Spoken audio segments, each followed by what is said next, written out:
Bonjour à tous, on se retrouve pour faire un petit tour d'horizon de la carte de la semaine prochaine. C'est toujours intéressant de prendre le temps, voilà, de sélectionner un certain nombre de matchs et d'événements sur lesquels on va pouvoir parier tout au long de la semaine.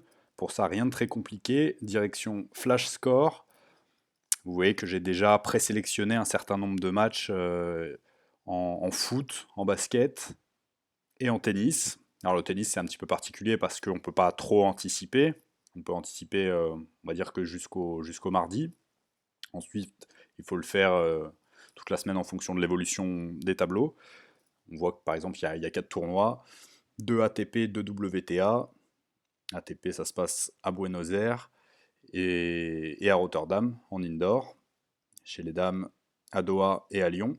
Voilà, j'ai présélectionné des matchs qui potentiellement peuvent m'intéresser. Et c'est exactement le même principe en basket et en foot.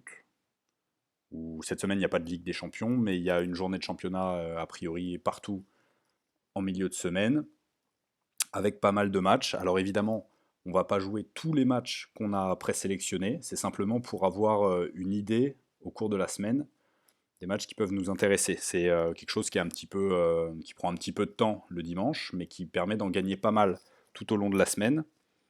Et c'est une démarche qui est assez intéressante à faire et qu'on essaiera de vous proposer tous les dimanches chez Sport Betting 24 afin de se donner rendez-vous, voilà, histoire d'analyser un petit peu la carte de la semaine. Par exemple, sur le tennis, on peut voir qu'il y a un certain nombre de matchs déjà intéressants à Rotterdam sur les premiers tours. Les tableaux sortent en général en fin de semaine. Donc le week-end, on connaît les affiches du premier tour, avec par exemple David Goffin qui s'est imposé à Montpellier tout à l'heure.